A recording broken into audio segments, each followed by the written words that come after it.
ಬಳ್ಳಾರಿಯ ಬ್ಯಾನರ್ ಬಡಿದಾಟ ದಿನೇ ದಿನೇ ಸಾಕಷ್ಟು ಸುದ್ದಿ ಆಗ್ತಿದೆ. ವಾಲ್ಮೀಕಿ ಮಹರ್ಷಿ ಪುತ್ಥಳಿಯ ಅನಾವರಣದ ವೇಳೆ ನಡೆದ ಬ್ಯಾನರ್ ಬಡಿದಾಟದಲ್ಲಿ ಫೈರಿಂಗ್ ಆಗಿ ಹೋಗಿದೆ.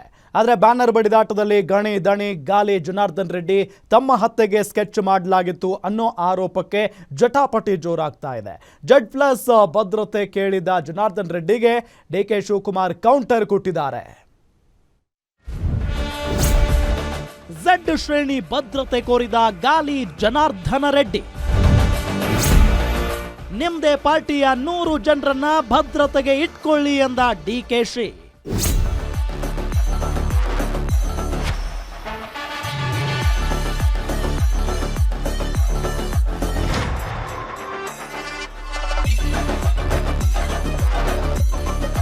ಬಳ್ಳಾರಿಯಲ್ಲಿ ಬ್ಯಾನರ್ ಗಲಾಟೆ ಆದ ದಿನದಿಂದ ನನ್ನ ಹತ್ಯೆಗೆ ಸಂಚು ನಡೆದಿತ್ತು ಅಂತ ಗಂಭೀರ ಆರೋಪ ಮಾಡ್ತಿರೋ ಜನಾರ್ದನ ರೆಡ್ಡಿ ಇದೀಗ ಭದ್ರತೆಗಾಗಿ ಕೋರಿಕೆ ಇಟ್ಟಿದ್ದಾರೆ.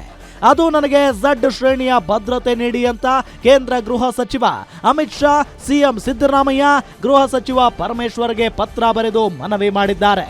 ನನ್ನನ್ನು ಮುಗಿಸಲು ವ್ಯವಸ್ಥಿತವಾಗಿ ಸಂಚು ಅಂತಿರೋ ಗಾಲಿ ರೆಡ್ಡಿ ನನ್ನ ಜೀವಕ್ಕೆ ಅಪಾಯ ಎದುರಾಗಿದ್ದು ತುರ್ತಾಗಿ ಭದ್ರತೆ ಬೇಕು ಅಂತಿದ್ದಾರೆ.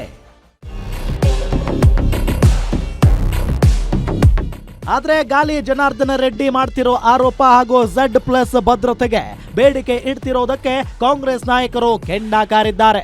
ಗಾಲಿ ಜನಾರ್ದನ ರೆಡ್ಡಿ ಭದ್ರತೆ ಕೋರಿ ಪತ್ರ ಬರೆದಿರುವ ವಿಚಾರಕ್ಕೆ ಪ್ರತಿಕ್ರಿಯೆ ಕೊಟ್ಟಿರೋ DCM DK ಶಿವಕುಮಾರ್, Z ಆದ್ರೂ ಕೇಳಲಿ, ಇರಾನಿಯಿಂದ ಯಾವುದಾದ್ರೂ ತೆಗೆದುಕೊಂಡು ಬರಲಿ, ಅಮೆರಿಕಾದಿಂದಲೂ ತರಿಸಿಕೊಳ್ಳಲಿ, ಇಲ್ವೇ ಅವರ ಪಾರ್ಟಿ ಕೇಡರ್ಸ್ನೇ 100 ಜನರನ್ನ ಭದ್ರತೆಗೆ ರೆಡಿ ಮಾಡಿಕೊಳ್ಳಲಿ ಅಂತ ಲೇವಡಿ ಮಾಡಿದ್ದಾರೆ. ಗೃಹ ಸಚಿವ ಪರಮೇಶ್ವರ್ ರೆಡ್ಡಿ ಪತ್ರ ಇನ್ನೂ ಕೈ ಸೇರಿಲ್ಲ. ಅವರ ಪತ್ರ ತಲುಪಿದ ಬಳಿಕ ಕಾನೂನು ಪ್ರಕಾರ ಕ್ರಮ ಕೈಗೊಳ್ತೇನೆ ಎಂದಿದ್ದಾರೆ. ಜಡ್ಡಾರು ಕೇಳಲಿ, ಇರಾನಿಂದ ಯಾವ್ದಾರು ತಗೊಬರ್ಲಿ, ಅಮೆರಿಕಾದಿಂದ ತರ್ಸ್ಕೊಳ್ಳಿ, ಇವ್ರಾರು ಮಡಿಕೊಳ್ಳಿ, ಯಾರು ಬೇಡ ಅಂತ ಹೇಳ್ತಾರೆ. ಬಹಳ ಸಂತೋಷ. ಅವ್ರ ಪಾರ್ಟಿ ಕೇಡರ್ಸ್ನೇ ಬೇಕಾದ್ರೆ 100 ಜನನ ರೆಡಿ ಮಾಡ್ಕೊಳ್ಳಿ. ನನಗೇನು ಬಂದಿಲ್ಲ, ನನಗೇನು ಬಂದಿಲ್ಲ. ಬಂದ ಮೇಲೆ ಅದಕ್ಕೇನು ಸೂಕ್ತವಾದ ಕ್ರಮ ತಗೊಳ್ತೀವಿ.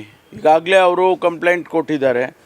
ಆಮೇಲೆ ಈಗ MLA ಅವರು ಕೂಡ ಅವ್ರ ಕಡೆಯಿಂದನೂ ಕೊಟ್ಟಿದ್ದಾರೆ.